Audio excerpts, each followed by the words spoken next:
ataupun PIO itu sebenarnya ya serial atau paralel input output gitu. Dan nanti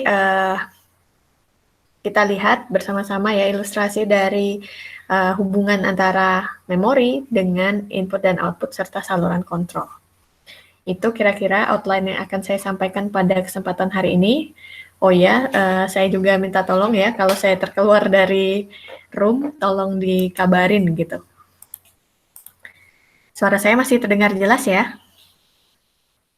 Terdengar, Bu. Oke, saya lanjut.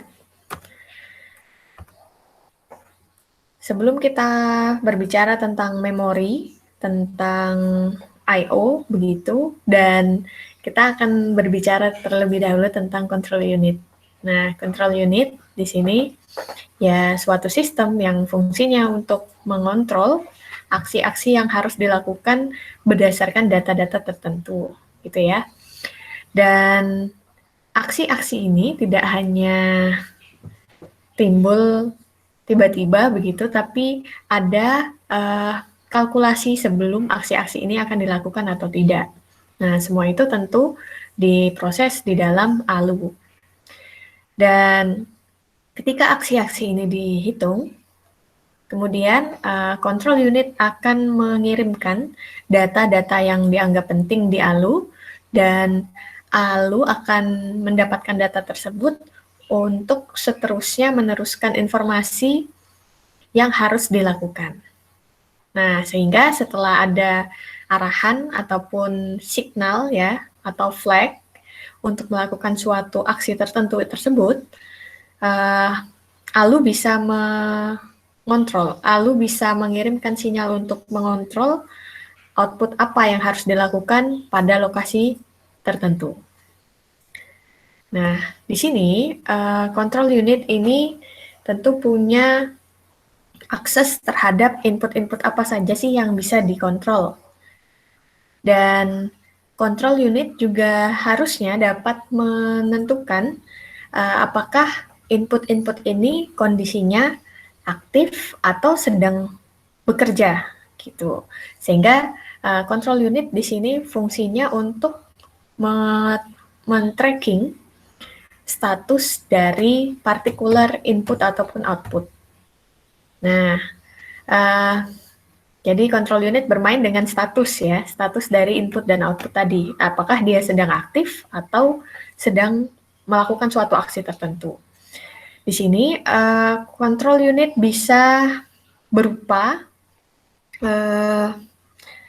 code gitu, code di level terendah. Dan code di level terendahnya ya hanya untuk menentukan statusnya aktif atau tidak aktif, tinggi atau rendah, 1 atau 0. Tapi kadang-kadang ada device-device tertentu yang aktifnya adalah ketika kondisinya rendah gitu ya. Jadi dia kayak normally close sama normally open. Nah, biasanya kalau kita yang mengintegrasikan input-input yang seperti mouse gitu ya, terus apalagi tombol, push button kan biasanya ada yang kita dalam mengontrolnya itu ketika ditekan dia bekerja. Nah, kalau kita memainkan push button yang ketika ditekan dia bekerja, maka dalam kondisi normalnya dia adalah low. Baru ketika ditekan dia jadi high. Berarti dia awalnya adalah normally open. Nah, kebalikannya ada juga device ataupun push button juga yang modelnya normally close. Dari awal dia bernilai 1, ketika ditekan dia bernilai 0. Gitu. Jadi control unit ini sangat bergantung juga dengan karakteristik input dan outputnya. Karena status ketika dia aktif atau sedang dalam kondisi bekerja itu juga tergantung dari karakteristik device-nya. Yang tadi saya bilang, apakah dia input outputnya normally close atau normally open. Begitu ya kira-kiranya. Oke, sekarang kita lanjut. Nah, dalam sistem mikroprosesor, control unit itu berada pada ROM-nya, read only memory. Nah, di sini uh, ya pada kondisi yang level tertinggi atau level tinggi, di sana instruksi ataupun urutan program apa yang harus dijalankan itu disusun dalam suatu order tertentu, sequence tertentu, di mana tentu pada kondisi yang level rendah, kontrol sequence-nya ini tidak boleh berubah, ya. Jadi namanya pemrograman di dalam suatu sistem mikroprosesor kan ada level-levelnya, ada yang high level language sama yang low level language itu ya. Nah, untuk high level language kita bisa menyusun instruksi-instruksinya secara fleksibel, secara ordernya kita ganti-ganti itu diperbolehkan ya di high level language.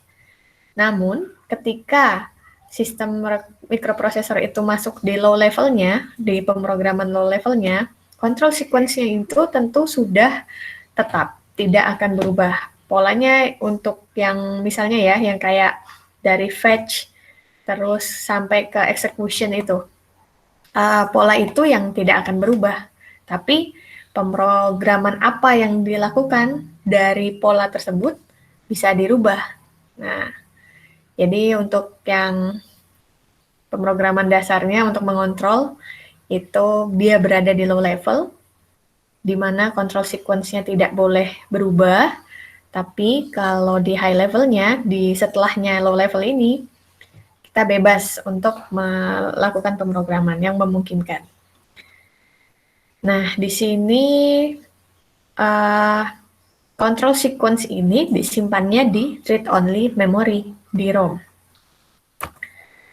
Sekarang, kalau kita berbicara tentang memori, ya, memori itu hardware-nya, secara hardware-nya tentu ya dia adalah sebuah sirkuit, sebuah rangkaian yang tugasnya untuk menyimpan data, ya, menyimpan informasi. Dan biasanya data-data tersebut sifatnya temporary.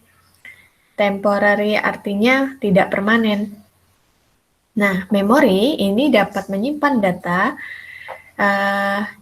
yang prosesor suruh simpan gitu di dalam memori dan tergantung dari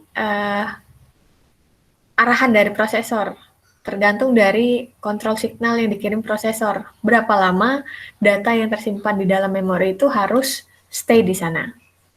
Dan ketika kita bilang term tentang memori, ya, kita sebenarnya mengacu kepada random access memory atau disingkat dengan sebutan RAM. Dan di sini memori terdiri dari beberapa register, ya, dan setiap register tentu memiliki address sendiri-sendiri. Dan besarnya, ini kalau ini harus ngacu yang PPT kemarin, untuk address-nya itu bisa kita assign ya, panjangnya bisa sama pembagian tiap registernya atau beda-beda gitu. Jadi kalau memori ini panjang datanya jadi lebih fleksibel.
Halo, saya sampai mana tadi ya?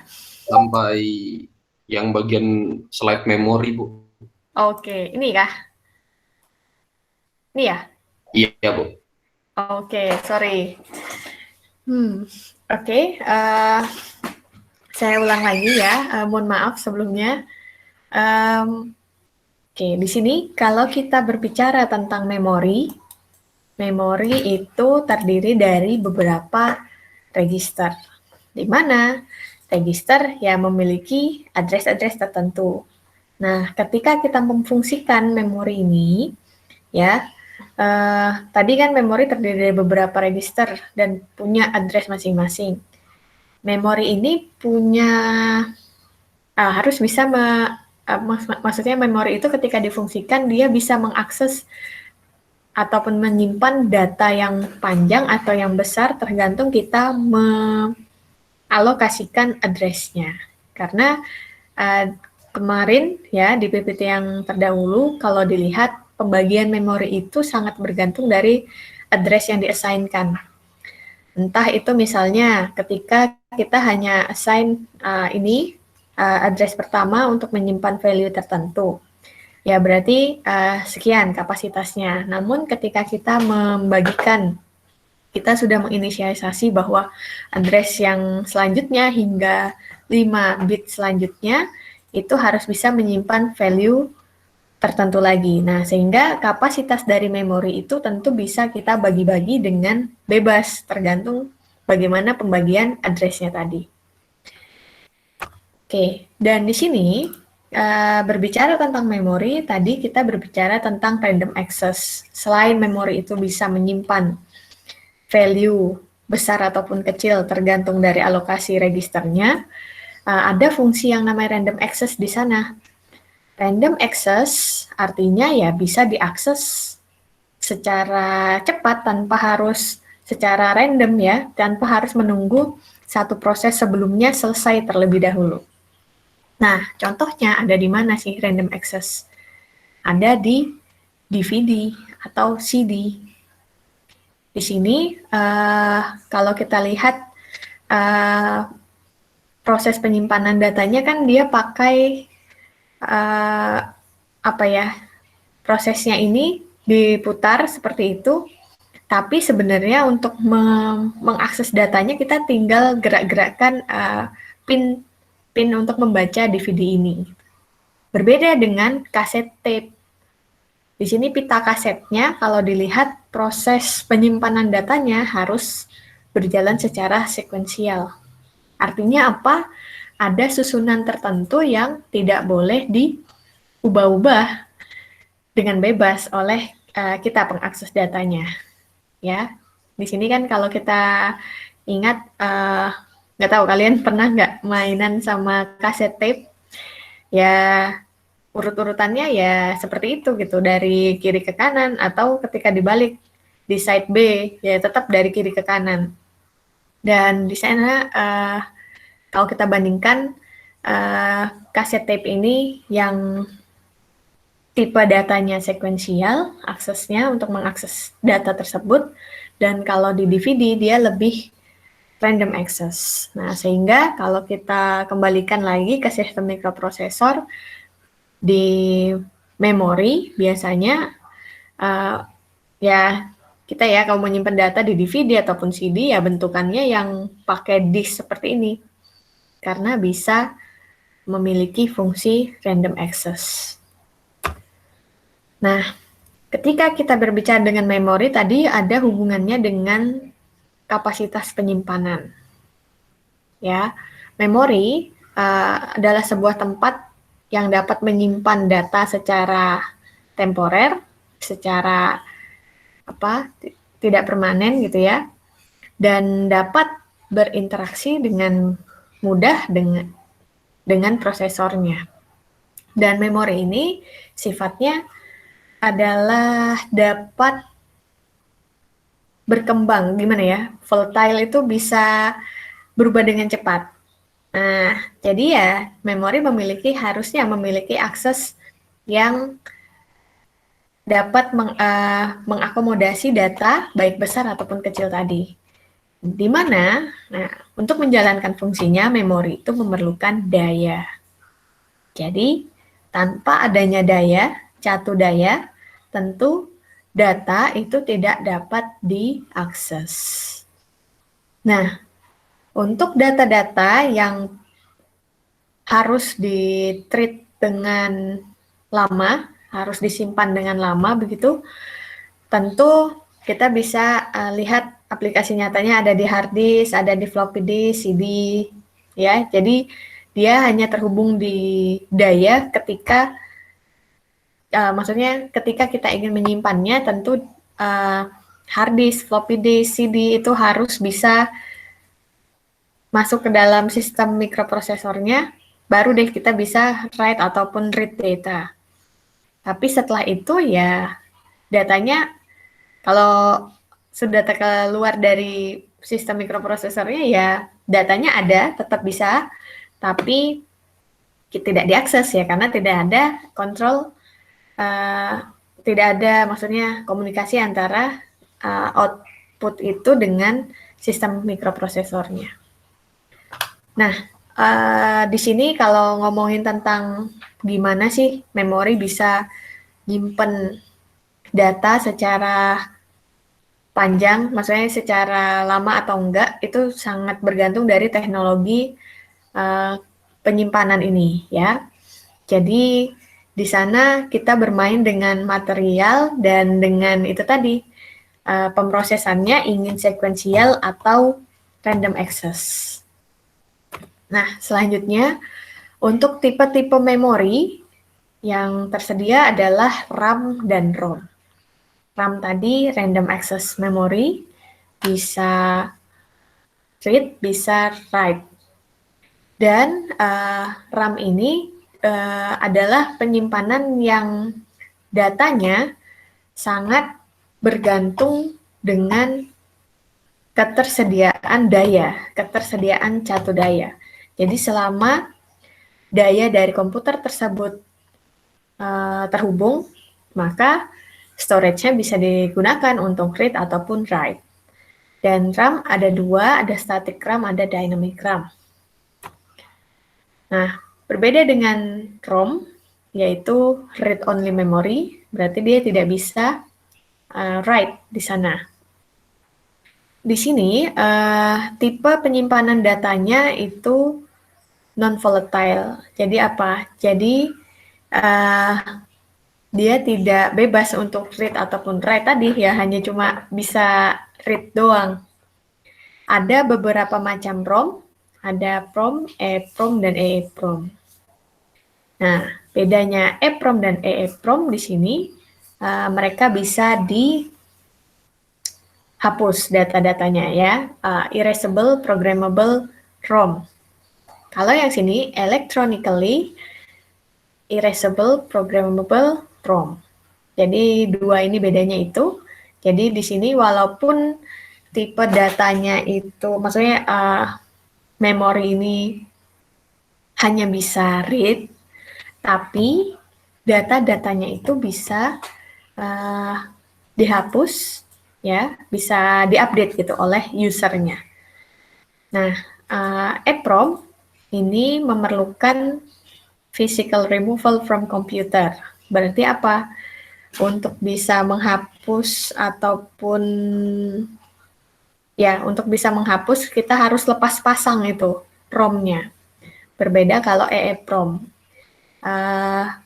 Hardware-nya EEPROM ini tetap terpasang, namun kita bisa menghapus ataupun menambah datanya. Kita nggak bisa menambah data ya, kita bisa menghapusnya itu secara electronically aja. Jadi hanya perlu software interface agar bisa menghapus datanya. Terus di sini ada hierarki dari memori.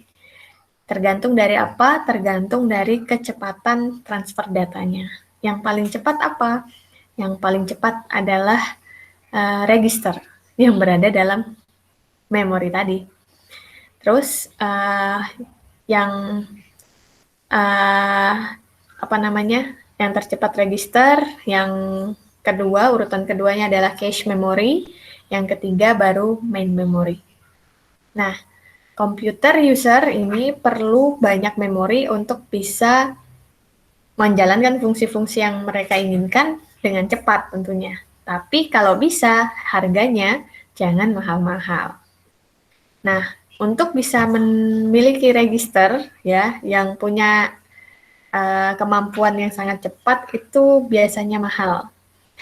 Dan oleh karena itu tentu kapasitasnya terbatas. Nah, sehingga dalam pengaplikasiannya register ini difungsikan secara continuous agar apa ya? Agar efisien. Kemudian yang kedua untuk memori yang cepat tapi tidak secepat register yaitu cache memory, harganya juga tidak murah ya dan biasanya digunakan untuk menyimpan data secara sering gitu, sering digunakan untuk menyimpan data. Dan untuk yang main memory yang harganya murah digunakan untuk menyimpan data, tapi biasanya akses terhadap data tersebut tidak terlalu sering. Nah, di sini cache dengan main memory hubungannya seperti apa sih terhadap CPU? Jadi cache itu berada di antara CPU dan main memory yang berisi proporsi tertentu yang ada di dalam main memory. Jadi cache ini interaksinya itu dengan memori. Jadi kadang data sebelum ketika CPU memberikan kontrol signal untuk menyimpan data tertentu di main memory, dia tidak langsung disimpan di memori, tapi disimpan di cache dulu, lalu dicek memorinya ini benar tidak address yang dituju itu belum ada datanya. Kalau memang belum ada ya langsung diteruskan instruksinya. Nah, di sini ya kalau kita baca bersama, ketika CPU perlu mengakses suatu data dalam bentuk Word di main memory, nah CPU akan cek dulu di cache apakah data tersebut ada atau tidak. Jika ada, maka data di cache itu yang di-copy.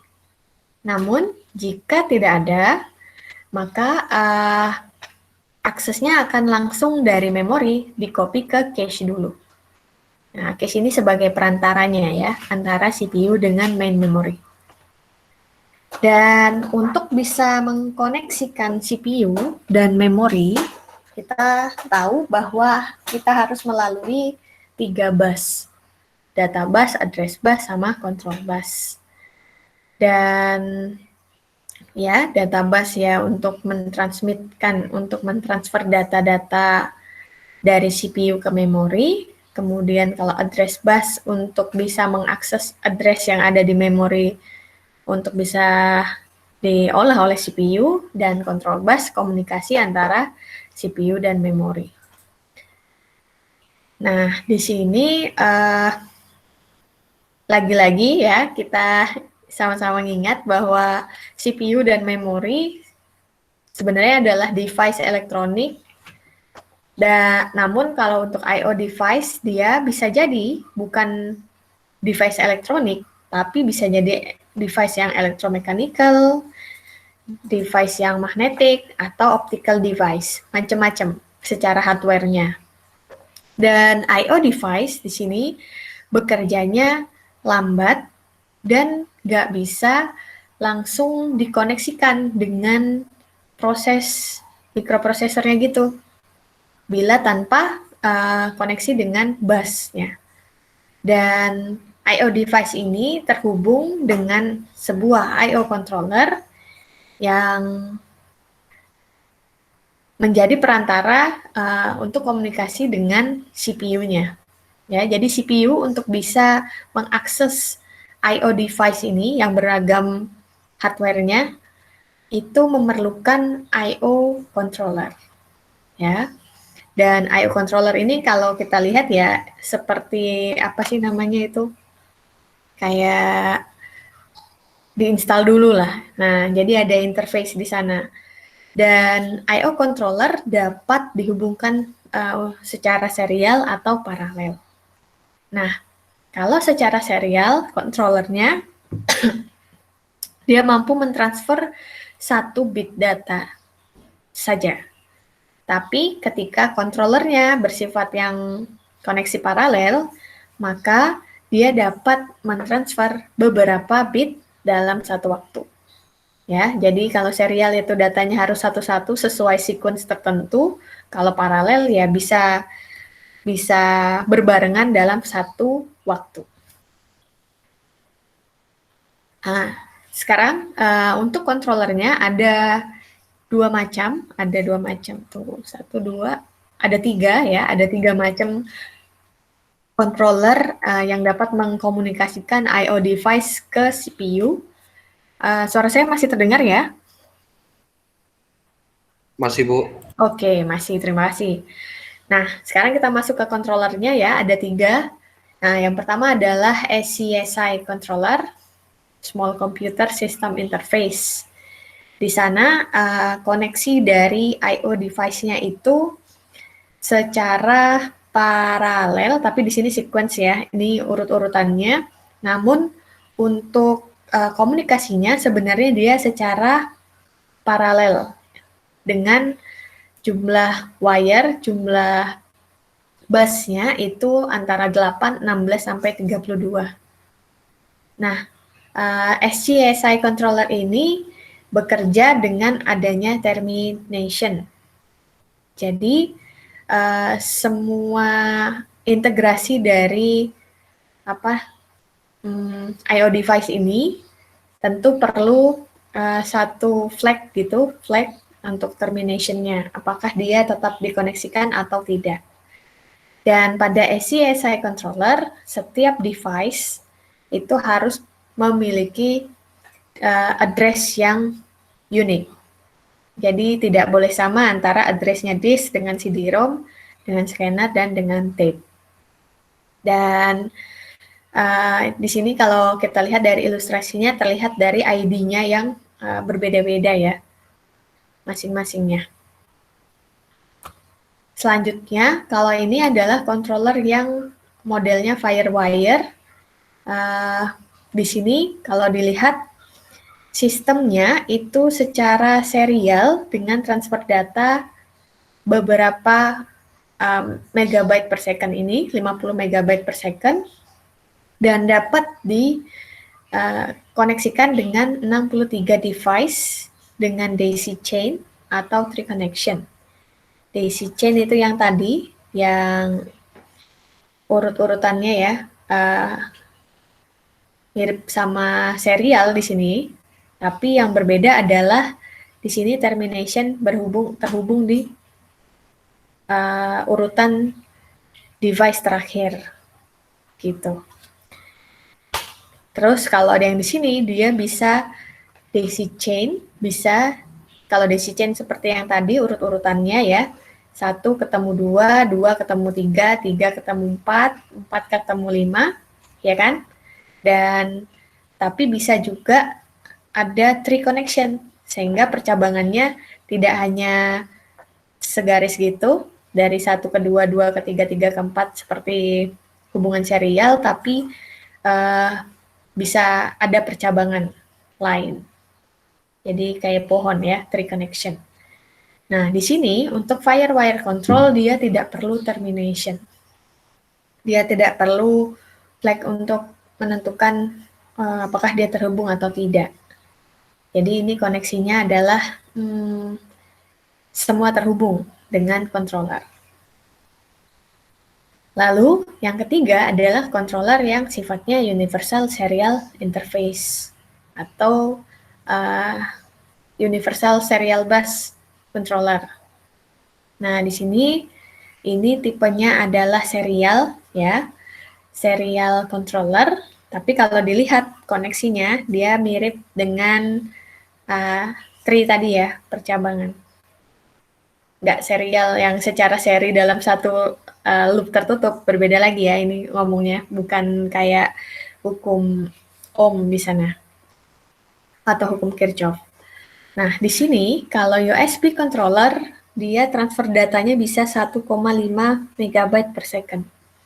Masih kecil bila dibandingkan dengan yang FireWire tadi. Dan oleh karena itu, tentu device-device yang terhubung, kalau kita pakai USB, adalah device-device yang lambat, yang kinerjanya untuk mengakses device tersebut masih dalam kisaran kilobyte. Contohnya apa ya? Mouse, keyboard, seperti itu. Nah, dari sana, dari pemahaman bahwa kita perlu ternyata suatu controller untuk digunakan sebagai perantara antara CPU dengan device I/O-nya, ya. Kita ternyata perlu untuk melakukan mapping alamat ataupun addressing dari device I/O tersebut. Nah, CPU ini menggunakan bus yang sama untuk membaca data atau untuk menuliskan data ke main memory dan I/O device. Ya, jadi CPU ketika dia ingin membaca ataupun menulis data ke memori ataupun menggerakkan I/O device ini, bus yang digunakan sama. Yang berbeda adalah instruksi yang akan dikerjakan.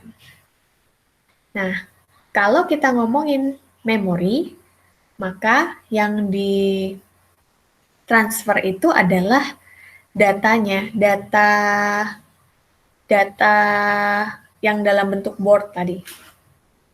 Namun, kalau kita berbicara tentang device-nya, yang dikirim itu adalah statusnya dan identifikasi apakah benar I/O device di alamat tertentu tersebut terkoneksi dengan keseluruhan sistem mikroprosesor.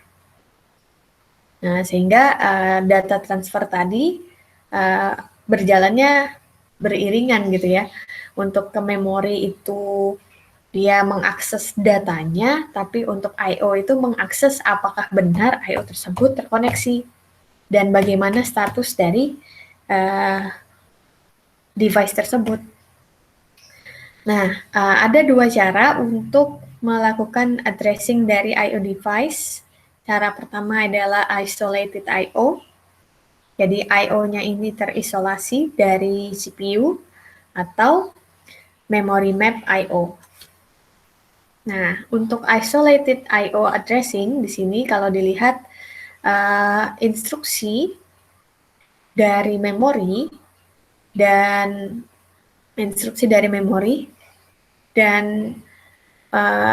instruksi yang ada pada I/O device melalui controllernya sangat berbeda. Ya, controller hanya bisa mengakomodasi 4 bit data nih misalnya. Kalau memori, ya keseluruhan kapasitas dari memori tersebut. Ketika CPU ingin membaca data,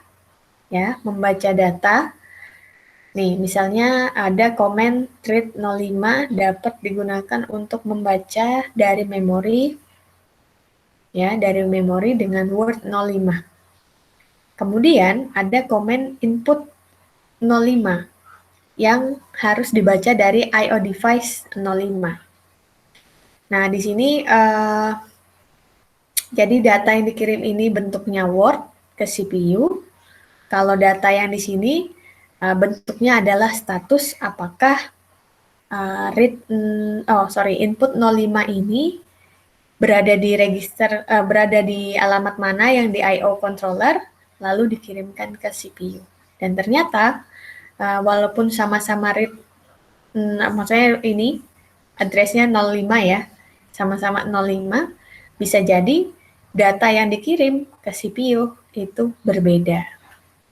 Tergantung bentuk I/O device-nya apa, dan data signalnya dia sekarang ini apa. Berbeda dengan memory map I/O addressing. Nah, kalau memory map I/O addressing di sini, CPU tidak memerlukan instruksi yang berbeda dari memori dan I/O device. Nah, jadi ketika dia mau mengakses memori dan I/O device, ya dia tinggal ngomong read aja. Nggak perlu dikasih read 05, yang satunya input 05. Jadi hanya read saja. Dan tentu dengan menggunakan memory map I/O addressing ini, kita hanya perlu menggunakan instruksi yang sangat sedikit. Karena ketika membaca, ya tinggal panggil read-nya saja. Ketika menulis, kita tinggal tulis write-nya saja. Sehingga keuntungan dari memory map I/O addressing ada pada konfigurasinya memerlukan instruksi yang jauh lebih sedikit dan memory size-nya juga jauh lebih sedikit bila dibandingkan dengan yang isolated tadi. Isolated I/O addressing. Itu kira-kiranya antara dua itu, isolated I/O addressing dengan memory map I/O addressing. Nah, kemudian contoh real application ya dari suatu device yang dapat digunakan untuk mengakses paralel I/O. Di sana ada yang namanya PPI 8255. Dia adalah Programmable Peripheral Interface. Jadi ini bentukannya sebenarnya IC 8255, yaitu sebuah antarmuka yang dapat menggerakkan piranti, peralatan atau peripheral berbentuk IC yang dapat diprogram dan bekerja pada mikroprosesor Intel dan kompatibelnya. Yang perlu diperhatikan adalah IC 8255 ini menyediakan 3 buah port I/O, yang masing-masing dari port ini punya 8 bit. Ya, punya 8 bit. Dan untuk 3 buah port I/O ini, masing-masing portnya saling berdiri sendiri. Jadi ini satu device ada 3 port A, port B, dan port C. Dan IC 8255 adalah peralatan yang berkenaan dengan operasi data paralel input maupun output, disingkat PIO, parallel input output, dan ini bentukannya. Jadi untuk port A, tadi ada 8 ya. Nah, 8 mulainya dari 0, 0, 1, 2, 3, 4, 5, 6, 7, dan ada fungsi write dan read-nya.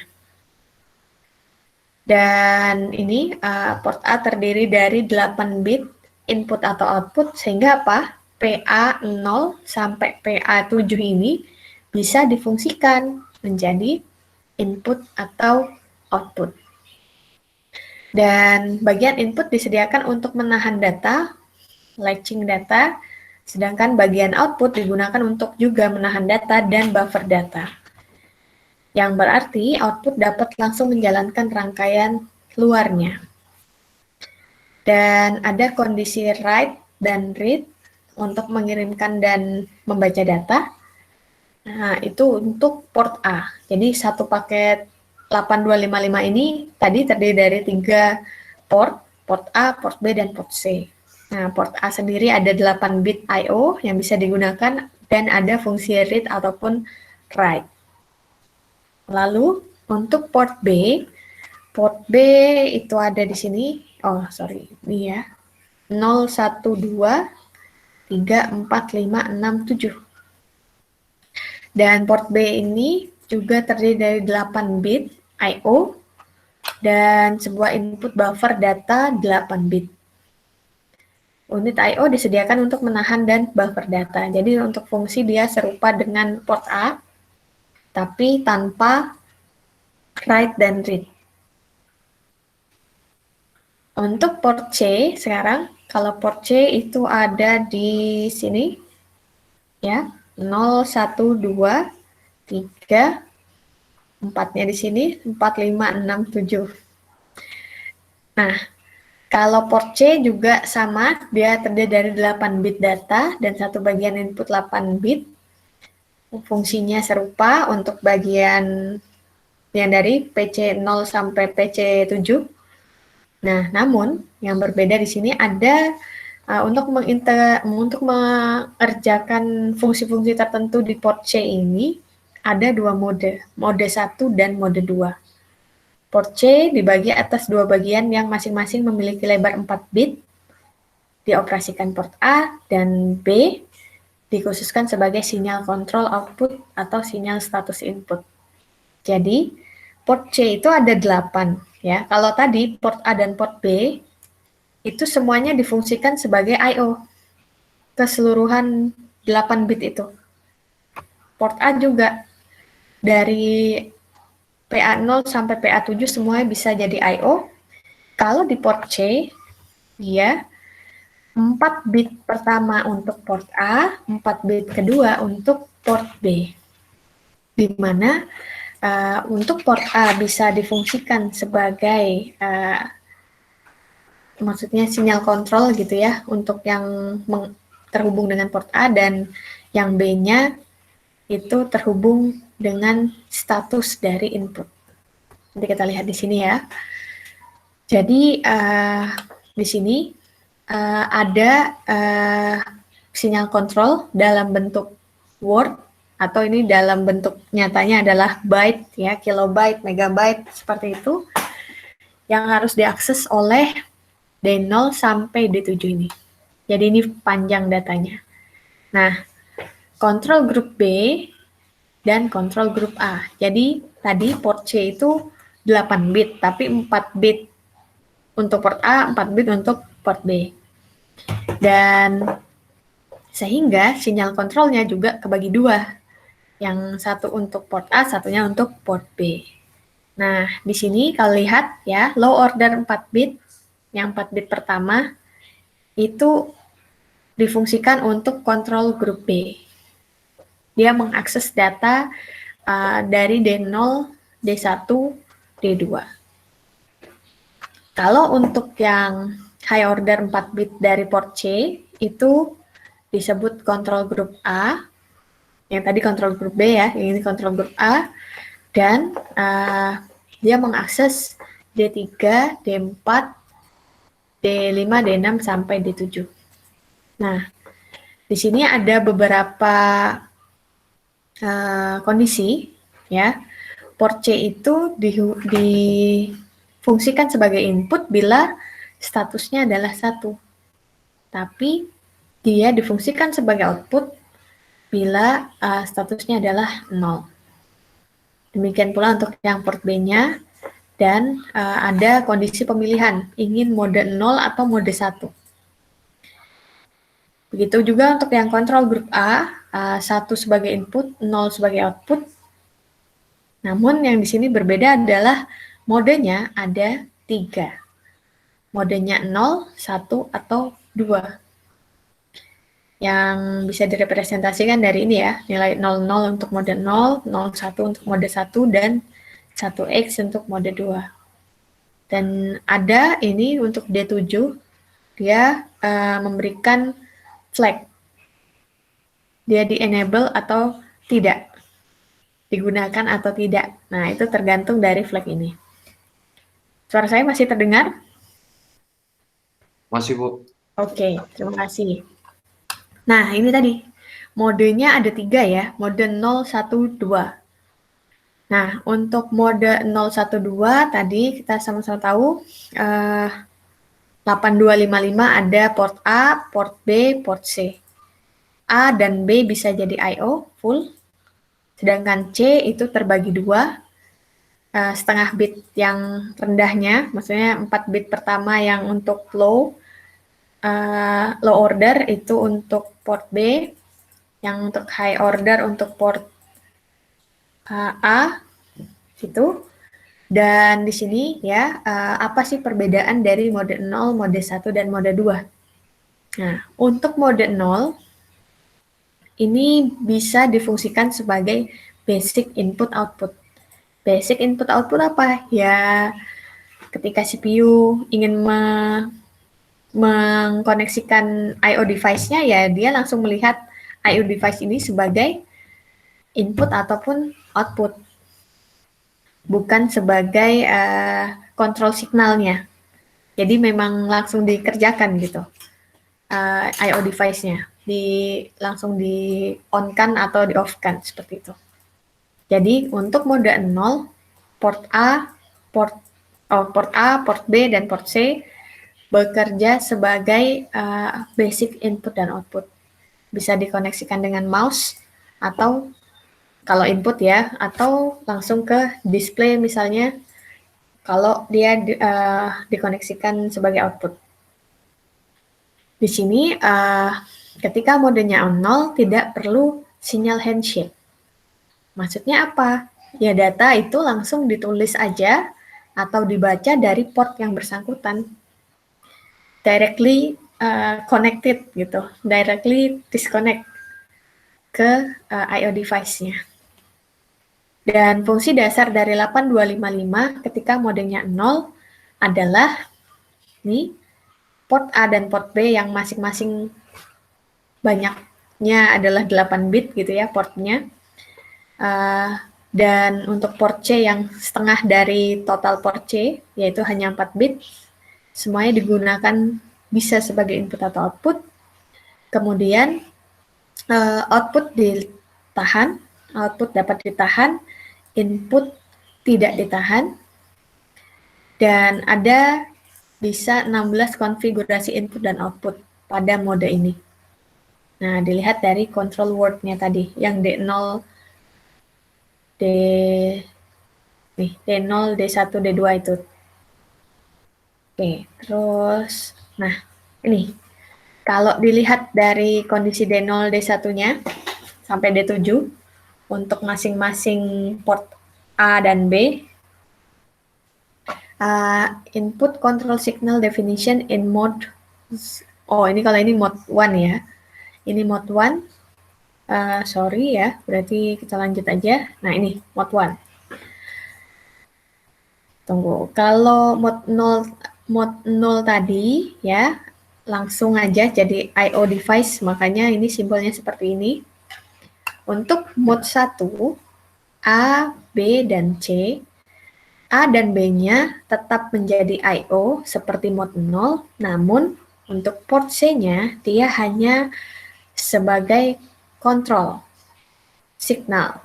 Jadi dia hanya untuk mengakses kontrol signal. Atau kalau dia di disable, dia bisa bekerja juga sebagai I/O. Nah, di sini kalau kita lihat mode 1 sebagai strobe input atau output. Strobe itu apa? Strobe itu kontrol sebenarnya. Strobe adalah sinyal kontrol. Nah, sebagai penyalur data I/O dari atau ke port yang dimaksud, yang berhubungan dengan sinyal kontrol, itu ada aturan handshake. Jadi apa? Port A dan port B, handshake itu kan jabat tangan ya, berarti harus ada koneksi dulu, harus ada komunikasi dulu antara port A dan port B. Jadi port A dan port B dipakai untuk menjadi jalur transfer datanya dulu, baru port C yang akan menghasilkan atau menerima sinyal handshake tersebut. Ketika transfer data antara port A dan port B sudah berhasil, port C lah yang tugasnya menghasilkan atau menerima sinyal dari kondisi yang ini. Nah, sedangkan untuk definisi fungsional dari mode 1 di sini adalah dua kelompok sinyal kontrol dengan handshake. Terus setiap kelompok terdiri dari satu buah port data 8 bit A atau B dan satu port kontrol data di port C yang hanya 4 bit. Port data 8 bit dapat digunakan sebagai input ataupun output. Sama-sama bisa ditahan datanya. Dan 4 port kontrol lainnya dipakai untuk memberikan status dari port 8 bit. 1 bit lagi dipakai untuk port data input output. Ya, jadi yang bekerja sebenarnya hanya antara koneksi transfer antara A dan B. Port C-nya ini digunakan untuk mengontrol, menyimpan ataupun memberikan sinyal kontrol saja. Itu untuk mode 1. Nah, ini untuk mode 1 yang gambarnya seperti ini. Ada tadi ya D0 sampai D7 untuk masing-masing port A, port B, port C. Nah, kalau yang ini ketika dilihat di D3 nilainya antara 1 atau 0. 1 ketika dia difungsikan sebagai input, 0 ketika difungsikan sebagai output. Dan lanjut sekarang mode 2. Kalau mode 2 itu berarti ada strobe bidirectional bus I/O, artinya sinyal kontrolnya itu dua arah. Sinyal kontrolnya itu dua arah ya. Oke, kita lihat mode ini setiap data port membutuhkan 5 sinyal kontrol, sehingga hanya kontrol grup A yang terdapat pada mode ini. Kalau di sini tadi kontrol grup A dan B sama-sama bisa jalan. Kalau di bidirectional bus I/O yang ini, mode 2, dia hanya kontrol grup A yang jalan, dan fungsinya serupa ya. Jadi ada transfer data antara A dan B, baru sinyal port C-nya itu mengirimkan sinyal kontrol atau menuliskan sinyal kontrol. Namun yang berbeda adalah data transfer antara A dan B ini bersifat dua arah. Fungsi dasar dari mode 2 nih digunakan hanya dalam grup A dan sebuah port bus 8 bit bidirectional port A dan 5 bit control port C. Ya, kenapa hanya port A saja? Ya karena tadi dua arah dengan port B ya. Tapi di sininya di port C-nya kalau sebelumnya kan 4 buat B, 4 buat A nih. Kalau di mode 2 port C-nya ini kontrol grup A tuh perlu 5. Oleh karena itu sebenarnya kenapa port B-nya ini tidak difungsikan seperti di mode 1. Nah, untuk mode 2 input dan output dapat ditahan datanya. Oke, ini untuk control word dari mode 2 D0 sampai D7 ya. Ini D0 untuk mengakses PC 0 sampai PC 2. Entah dia input atau output. Lalu untuk port B ada di D1. Sama kontrolnya input atau output tergantung dari status 1 atau 0-nya. Dan ini untuk port B-nya, modenya mode 0 apa mode 1, dia dipekerjakan sebagai I/O biasa atau dipekerjakan untuk transfer data, tergantung dari status 0 atau 1-nya ini. Lalu ada port A, bekerjanya harus mode 2, karena ini kan untuk mode 2. Jadi nilainya 1 dan X, dan ini di D7 itu untuk menentukan apakah dia input atau output. Nah, sekarang kita lanjut ke program execution. Tadi itu udah contohnya ya, kalau ternyata paralel input-output. Nah, kalau yang selanjutnya ini adalah bagaimana kita mengeksekusi programnya. Jadi sebuah program itu terdiri dari set of instructions to process data. Dan sebuah komputer mengeksekusi sebuah program untuk mengeluarkan output data dari input data. Ya, jadi untuk menentukan output tertentu, komputer harus mengeksekusi sebuah program tertentu. Program-programnya ataupun data yang harus diakses tadi tersimpan di memori. Nah, sebuah komputer mengeksekusi instruksinya itu sebenarnya hanya mengulang-ulang siklus mesin. Yaitu apa? Fetch, decode, dan execute. Suara saya masih terdengar ya? Masih, Bu. Oke, terima kasih. Nah, di sini steps of cycle dari siklus mesin tadi ya, yang fetch, decode, ataupun execute, ini control unit melakukan step-step ini. Jadi awalnya ada beberapa instruksi, oke, sudah tersimpan ya di memori. Prosesnya adalah mengcopy instruksi tersebut ke IR, ke register, instruction register, lalu mencari alamat dari instruksi tersebut untuk disimpan di mana ya, di dalam PC-nya. Lalu naik 1 gitu, disimpan instruksi selanjutnya ya untuk next proses. Tapi yang di fetch ini awalnya hanya untuk mengopi instruksi apa yang akan dijalankan ke register. Yang kedua, kopian instruksi di dalam register itu digunakan untuk mendecode, menginterpretasikan komen apa yang harus dilakukan dari instruksi yang ada di register tadi. Nah, output dari decode ini adalah kode biner 01.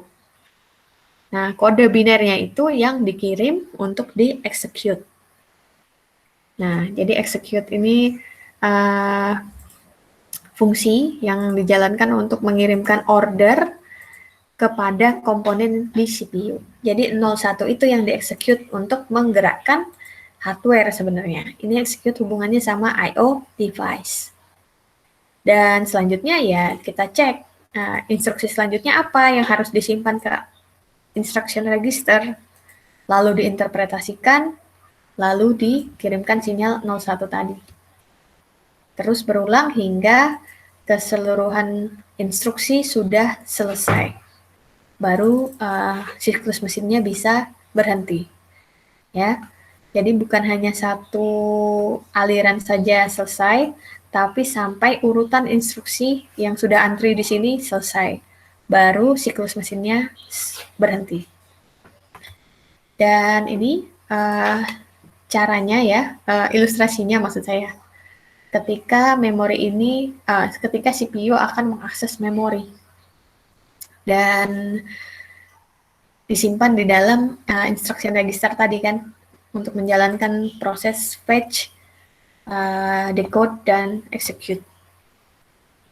Jadi kalau kita lihat ini control bus, ini control bus maksud saya, ini CPU, control unit, register, terhubung dengan data bus, ini program counter, terus program counter ini terhubung dengan address bus ke main memorinya.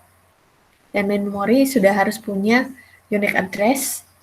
Ini contohnya aja ya, ada di 070 sampai 073. Dan ini kita untuk yang 200 sampai 202.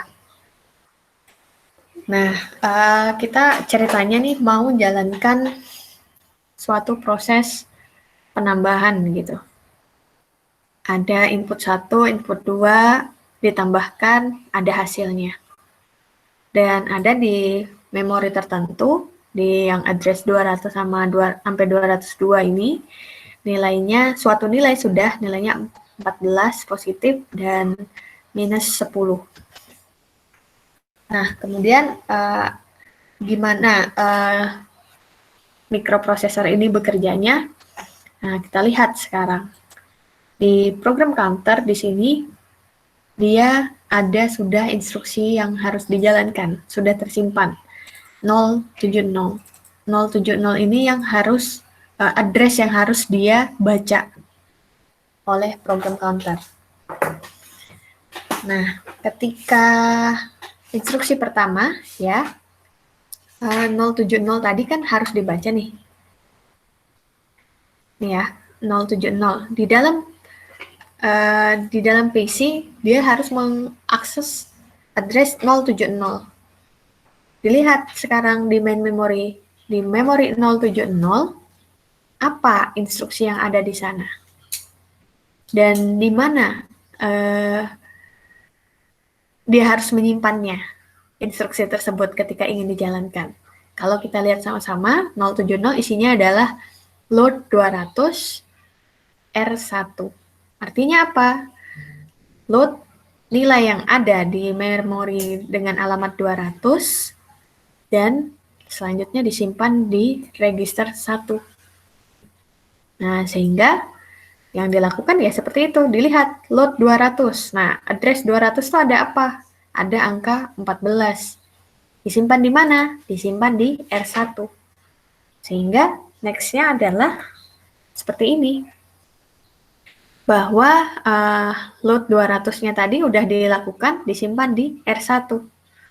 Nah, instruction-nya, di sini instruction register nyimpen bahwa ini sudah menjalankan nih proses load 200 R1. Nah, sekarang urutan-urutannya berarti kan ngerjain yang selanjutnya. Tadi yang pertama 070, sekarang 071. Nah, 071 itu apa? 071 kalau dicek ternyata adalah load 201 lalu disimpan di R2. Sekarang kita lihat, di 201 ada apa? 201 ada min 10. Lalu min 10 ini harusnya disimpan di R2. Dan nanti instruction-nya di sini akan berubah menjadi load 201 R2. Sekarang kita cek. Seperti ini. Ya kan? Selanjutnya apa? Yang dikerjakan adalah 072. Kelanjutan dari 071. 072 apa? 072 ternyata untuk menambahkan R1 dan R2 disimpan di R3. Maka kalau kita lihat next-nya adalah R3 akan terisi dengan nilai penjumlahan R1 dan R2. Dan I-nya di sini akan berubah menjadi R1, R2, R3. Seperti ini. Dan selanjutnya, ya, lanjutnya dilihat kan urutannya tadi apa? 073 ternyata. 073 ternyata untuk menyimpan 202 di R3. Nah, untuk menyimpan 202 di R3 sehingga apa? 202 tadi nilainya adalah plus 4. Oke, kalau di sini kan belum kelihatan ya. Kalau di sini nilainya adalah plus 4 disimpan di R3. Sehingga instruksinya menjadi store 202 on R3 sini. Gitu kira-kiranya. Jadi dari sini, dari ilustrasi ini sebenarnya kita bisa sama-sama lihat memori itu bisa dialokasikan untuk mendukung proses transfer datanya tadi. Dan untuk bisa melakukan instruksi-instruksi yang ada di memori, kita butuh bantuan register. Ya kan? Dan kita butuh bantuan PC juga, program counter, untuk melihat eksekusi datanya itu berapa banyak sih sequence yang harus dijalankan. Dan dalam satu memori ternyata ada bagian yang untuk memang datanya dari awal ada di sana, dan ada data yang ada beberapa bagian di memori yang digunakan untuk menyimpan proses dari instruksi-instruksi ini. Nah, bagaimana kita tapi maksudnya untuk pembagiannya ya, berapa banyak bagian di memori yang harus untuk membantu kinerja instruction set, berapa banyak yang digunakan untuk write atau read data secara random access, itu tergantung dari pabrikannya lagi. Nah, gitu kira-kiranya. Oke, sehingga itu mungkin yang bisa saya sampaikan pada hari ini ya, terkait memori RAM dan ROM, gimana sih koordinasi antara memori dengan register tadi dengan input-outputnya. Nah, nanti next week kita akan belajar tentang instruction set-nya. Nah, sebelum instruction set, sebenarnya nanti kan setelah UTS kita bakalan ngomongin tentang microcontroller nih, di mana aplikasi microcontroller untuk mengontrol suatu proses dalam bidang industri. Nah, sehingga oleh karena itu pada minggu ini saya tugaskan secara kelompok, silahkan desain satu sistem microcontroller yang memiliki at the maximum 10 input output. Dan input outputnya ini terserah kalian ya, mau pilih berapa banyak input atau output, totalnya pokoknya 10 atau kurang dari 10, jangan banyak-banyak, jangan lebih dari 10, dan terdiri dari analog ataupun digital I/O dan display. Nah, silahkan nanti buat satu PPT yang terdiri dari gambaran umum sistemnya, seperti apa. Lalu dibuat skematik diagram dari I/O. Dari I/O-nya itu maksudnya nanti kalian ketika sudah menjelaskan, ini kita pakai mikro ya, microcontroller. Nanti inputnya itu apa? Inputnya apa saja, outputnya apa. Gitu. Ini I, ini O. Lalu nanti dari input-output ini, kalian deskripsikan timing diagramnya. Timing diagram, aduh, sorry ya, ini berantakan. Ini nanti kayak input 1, ini kan input ya, ada input 1 sampai input N misalnya. Ini juga output 1 sampai output N. Nanti ini input 1 sampai input N, misalnya output 1 sampai output N, juga itu semua jadi input-output yang ada di skematik diagramnya ini dibuat timing diagramnya. Kerjanya nanti seperti apa sih? Sesuai dengan gambaran umum sistem yang kalian rancang. Bisa dipahami ya? Ada pertanyaan? Nah, nanti ini dikumpulnya setelah 2 minggu lagi. Jadi minggu depan saya masih cerita tentang instruction set dengan program-programnya. Nanti di semester depan lagi, di minggu setelahnya baru tugas kelompoknya dipresentasikan. Kenapa ada tugas kelompok ini? Nanti sehingga setelah UTS kita bisa per minggu update terkait progres tugas besar kalian apa dari sistem yang sudah kalian rancang di awal. Gitu. Nanti setelah UTS itu kalau bisa sampai ke demo alatnya, bukan alat ya, demo simulasinya yang pakai Proteus. Apakah sistem yang kalian rancang ini benar-benar bisa bekerja sesuai dengan gambaran umum kalian dan bekerja sesuai dengan timing diagramnya yang sudah direncanakan. Gitu kira-kiranya. Gimana? Ada pertanyaan?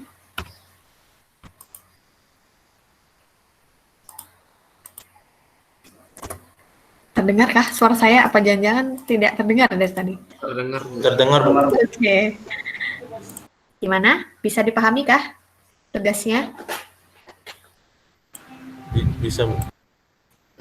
Oke.